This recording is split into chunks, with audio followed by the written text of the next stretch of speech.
They told me I'd disgrace the uniform. In that room full of officers, I stood alone, while they read out words I didn't write, lies typed under my name. My service stripped from me one sentence at a time. No one looked up. Not the men I'd flown beside, not the commander, who once called me the best he had. I remember thinking so, this is how integrity dies, not in battle, but in silence. When they dismissed me, I walked out into the cold and swore I'd never beg for the truth again. My name is Marin Voss, and a week before that humiliation, I broke formation in a blizzard to save a child. I didn't know that single act of mercy would make me an outcast, or lead me straight to the Admiral himself. They told me never to break formation. That night I did, and it changed everything. The wind slammed against the windshield like shards of ice, the rotors slicing through a sky that looked more like a frozen wall than air. My headset crackled with static, a jumble of coded chatter, and the occasional heartbeat of silence. Then it came, faint buried in the interference. A voice. A woman's voice. "Please, my boy." Protocol said, "Ignore it." Commander Dunn's voice cut through the radio firm and final, ordering me to maintain course. But the radar in front of me pulsed with a weak, flickering beacon, one that shouldn't have been there. I stared at it, pulse hammering the sound of my own breath loud in my ears. If I was wrong, I'd lose everything. If I was right, someone wouldn't die alone in the snow. I turned the stick. The world vanished into white. The landing was blind chaos, wind, howling snow, whipping against the hull. I spotted a small cabin half buried under drift. Inside, the air was still cold as stone. A woman lay slumped near a dead stove, her lips blue, her hands still covering a child curled tight beside her. I tore my jacket open, wrapped it around him, my name patch pressing against his skin. "It's yours," he whispered. "It's just a jacket, sailor. Stay warm." By the time I called for evac and got back to base, the storm had eaten half the coast. When the debriefing came, I said what I had to. Radar glitch. No civilians found. That night, I sat alone in the dark, wrapped in a blanket that couldn't keep out the cold. I told myself I'd done the right thing. But the next morning, in the mess hall, I heard Dunn laugh. "Someone went sightseeing last night, huh?" The room erupted in laughter. I forced a smile, but deep down I knew something had shifted. A single choice made in the storm had already begun to change the air around me. And a week later, the name stitched on that jacket would echo through a room full of brass, and nothing would ever be the same. A week later, I thought the storm had passed, until the Admiral said my name. The hangar was lined with perfect symmetry rows of pilots frozen at attention, the scent of jet fuel and cold metal hanging thick in the air. Dunn's voice barked across the line, reminding us to stand tall, to stay silent, to make the base proud. The inspection was routine, but the tension felt different this time, like the air itself was waiting for something to snap. When Admiral Alexander Reddick stepped inside, every breath in the hangar seemed to vanish. He moved down the row slowly, eyes sharp, posture, like the ocean before a storm. When he stopped in front of me, my pulse stuttered. "Lieutenant Voss." He said, "You broke formation that night." I froze. "The boy you saved, he's my grandson." The hangar fell silent except for the steady hum of the ceiling fans. My mind replayed the blizzard, the snow, the boy's pale face against my jacket. Reddick's tone wasn't cold, it was steady, reverent, almost human. My daughter and grandson were trapped off Juneau. He told me a pilot wrapped him in her jacket. "The one with your name on it." My throat tightened. All I could manage was a rough, "Yes, sir." He nodded once. "My family owes you more than words can cover." When he turned away, the silence felt heavier. From the corner of my eye, I caught Dunn's stare, flat, unreadable, but burning with something sharp. Jealousy, calculation. A quiet promise that this would cost me. The next day, a sealed envelope waited on my desk. Dinner invitation, Reddick's signature at the bottom. By evening, the whispers had already spread through the barracks. Voss saved the Admiral's golden boy. "She's getting promoted next month." Dunn passed me in the hallway, his smile razor-thin. "Enjoy your hero moment while it lasts." I wanted to believe gratitude could exist without consequence, that a good deed could remain pure. But by nightfall, the laughter in the mess hall had shifted tones. My name wasn't praise anymore. It was rumor-heavy and dangerous, moving through the air like static before another storm. They say heroes don't lie. I never lied, but the truth was rewritten for me. 2 days after the dinner at Redicket's house, an email appeared in my inbox, subject irregular flight pattern under review. My stomach dropped as I opened the attachment, a radar map from the night of the blizzard. No distress signal, no anomaly, just a clean, empty screen, as if that child and his dying mother had never existed. Dunn was the one who'd filed it. He caught my eye in the corridor, his tone casual, like we were discussing the weather. "Standard protocol, Lieutenant." Nothing personal. The next morning, I was summoned before the internal review board. 3 officers sat behind a desk, their faces unreadable. When one asked why I broke formation, I answered the only way I could. It felt like the right thing to do. They wrote in silence, pens scratching like insects. I could almost hear judgment forming behind their still faces. By afternoon, my access codes were suspended. Dunn had maneuvered faster than I expected. Later that night, I managed to check the system logs. His digital signature was there, brief buried, but undeniable. He'd tampered with the radar archive. That same evening, another alert flashed across my monitor, anonymous, unsigned. "They've erased your log. Watch who smiles at you." The message disappeared a second later, leaving only the faint reflection of my face in the dark screen. Outside, the wind howled against the metal walls, a sound too familiar, too close. I sat at my desk, staring at the pilot insignia, resting beside the lamp, the silver dull under the yellow light. If kindness could start a storm, maybe truth could calm it. I didn't know then that the next storm wouldn't come from the sky. It would come from the men I once saluted. The storm outside had passed, but the one on base was just beginning. 3 days after Dunn's report, I was grounded. My access card taken, my nameplate removed, and every greeting on base replaced by silence. The same people who once trusted me now looked through me as if I'd vanished. At the briefing, Dunn stood before the projector, voice steady, tone rehearsed. Lieutenant Voss deviated from formation. No distress signal verified. She falsified her report. A single truth twisted into accusation. When they asked why I changed course, I said only, "Someone needed help." "Who?" "I don't know his name." Silence followed heavy as the snow outside. That night, I slipped into the operations room. The radar logs were locked. "Access denied" glared red across the screen. As I reached to power it down, the radio hissed to life through static.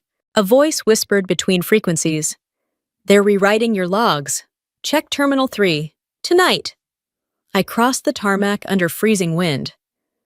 Through the hangar windows, I saw Dunn leaving the tech room, a drive clutched in his hand. Inside, the console still glowed faint blue, his access code stamped across the logs. I started the download, but before it finished, the power cut. Darkness swallowed the room. Someone had pulled the switch. Back in my quarters, I stared at my uniform hanging limp in the half-light. The radio crackled softly, like a heartbeat out of rhythm. Maybe truth has its own frequency, and no one's tuned in. They asked for the truth, but truth without proof is just another story. The next morning, I faced the investigation panel. 3 officers, Dunn beside them. "Lieutenant Voss, your record shows falsified data. Explain." "The data was changed," I said. "By whom? Only you had access. If I told them about the rescue, the boy's mother would face prosecution. So I stayed silent." "Silence noted for the record," Dunn said. By noon, the base was whispering. Voss's hero story was fake. Even Alvarez, my old mentor, looked away. Later, I discovered the suspension letter bore the seal of Northern Command. The case had gone political. That evening, Alvarez found me near the runway. "Don't fight with anger, Marin. Fight with proof. It flies farther." He slipped me a note server code numbers written by hand. That night, I used it. The screen blinked, one file found backup partial. Before I could open it, the lights died. Footsteps echoed in the dark hallway. They turned off the power, I thought, because I was about to turn on the truth. Orders were supposed to hold the world together until I watched them tear a good man apart. I'd been grounded, my office sealed with red tape, my name erased from every flight roster. The whispers spread fast. The Admiral's pilot is under review. Once Washington got involved, I knew I was no longer a person, just leverage. Alvarez handed me a fax that morning. Subject, Congressional Inquiry on Admiral Alexander Reddick. Case reference Voss incident. The man who'd defended me was now being accused of shielding me. Guilt sat heavy in my chest. That afternoon, I saw Dunn talking to two visiting officers, smiling like the world belonged to him. The system always cleans itself, he said. That's when I realized he wasn't just after me. He was part of a movement to replace Reddick, the last commander, who led with heart instead of fear. That night, Owen Kearns found me in the old hangar hands shaking. He'd seen Dunn in Terminal 3 tampering with the radar logs. He gave me a flash drive with partial data coordinates of the cabin time shifted back 2 hours. Altered, but still proof. If I sent it, Reddick could lose everything. If I stayed silent, truth would die. His words echoed, kindness can outrank command, but it can also destroy it. I sent the file to a lawyer in D.C. The message bounced back, restricted transmission. Sitting near the runway, I watched other helicopters rise into the dark. They'd grounded me, but I wasn't done flying. The radio hissed softly. A faint voice broke through the static. You're not alone, Lieutenant. Keep the truth warm. My breath caught. I knew that voice. 2 weeks later, snow buried the base. My suspension became official. The headline read, Admiral's protege accused of misconduct. I was no longer a pilot, just a talking point. In the mess hall, Dunn told a reporter, make sure your story ends quietly. That night, Alvarez found me in the storage room, smoke curling from his cigar. They're using you against the Admiral. Don't let them. I asked what to do. Wait, he said. Truth doesn't shout, it echoes. Then the radio cracked again. The proof is with the boy. My blood ran cold. Ben? I called Rachel Reddick. Her voice shook. We're not supposed to talk to you. The line died. The next morning, an order arrived. I was to testify in Washington. That night, Dunn met me in the snow. Truth doesn't matter if no one wants to hear it. I met his eyes. Then I'll make them hear. Back in my room, I traced my name on the torn jacket. If they want silence, I whispered, let's see how loud it can be. When the transport lifted off, I watched the northern lights fade behind the clouds, faint but still burning. They said Truth was just paperwork. That morning, Truth walked into the room wearing a child's backpack. 2 weeks later, I was escorted into the Federal Navy Board in Washington, D.C. The chamber was cold, its metal walls echoing every breath. 3 flag officers sat at the head table. Admiral Reddick stood nearby as a witness. Across from me, Dunn waited calm and certain, as if the verdict was already his. Lieutenant Voss, you stand accused of falsifying mission logs and endangering personnel. You may defend yourself. Dunn began, voice polished and precise. Lieutenant Voss deviated from protocol to stage a rescue she fabricated. She altered her report afterward. He paused, smiling thinly. This isn't about heroism, it's about integrity, hers or the lack of it. When my turn came, I spoke quietly. If doing what's right means breaking formation, I'd do it again. A ripple spread through the room. That's not a defense, the chair said. No, sir, it's a statement. Then the doors opened. A guard whispered to the clerk. Admiral Reddick rose. Yes, sir, I do. He placed a small orange GPS on the table. My grandson carried this. It recorded the exact coordinates of the cabin that night. The screen lit up, my flight path aligned perfectly. Forensic reports followed. The radar system was accessed after the mission using Commander Dunn's credentials. Dunn shot up pale. That's impossible. Those files were shared. Reddick met his eyes. Shared by you, Commander. To yourself. The room fell silent. I looked at him, not with anger, but with pity. Truth doesn't need permission to exist. It only needs time to surface. The ruling came fast. My record restored. Dunn suspended. I saluted once steady. When I stepped outside, Reddick said softly, my father used to say, there's no revenge purer than truth. Truth doesn't win fast, I told him, but it wins clean. We walked into the noon light, the first warmth after the longest winter. I thought justice would feel like victory. It didn't. It felt like quiet. A month after the hearing, a letter arrived in handwriting neat enough to belong to another time. Come to Maine. My family would like to thank you properly. It was signed Reddick. The house sat on a cliff above the Atlantic gray stone against gray sea, the waves below breaking like distant applause. There were no uniforms, no speeches, just dinner, and the kind of silence that comes when people have already said what mattered most. Rachel opened the door, her smile soft, her eyes tired in the way of someone who had learned how close she came to losing everything. You saved my son, she said. You also saved my father's faith in this uniform. Inside, Ben sat on the rug, piecing together a model destroyer. He wore a tiny jacket with my patch Voss stitched crookedly above his heart.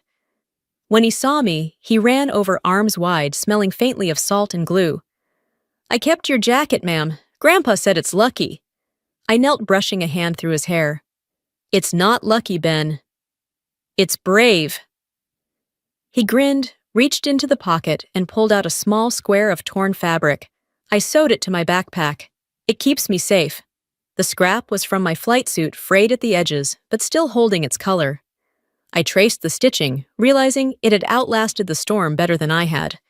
Reddick poured coffee by the window, the horizon dimming into evening. Dunn's gone, he said. Demoted. Discharged.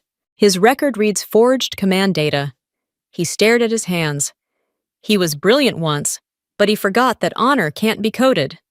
He opened a velvet case, revealing a silver medal for valor in adverse conditions.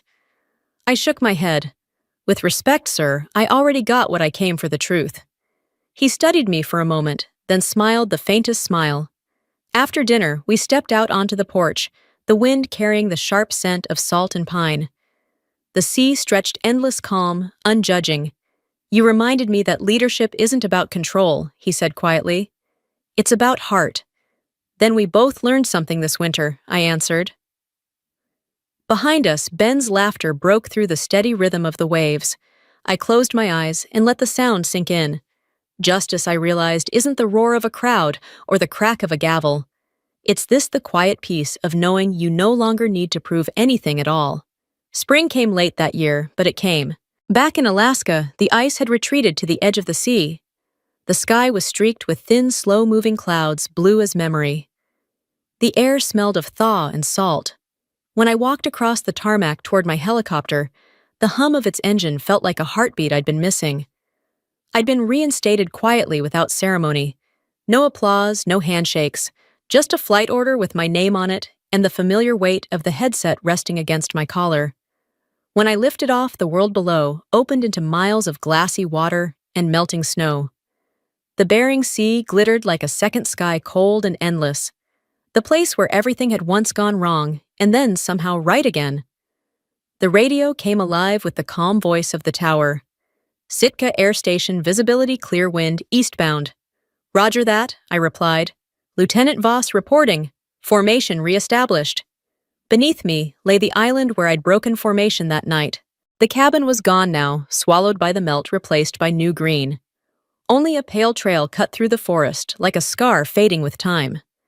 I switched the radio to open channel, letting my voice drift into the static. To anyone out there, keep your frequency open.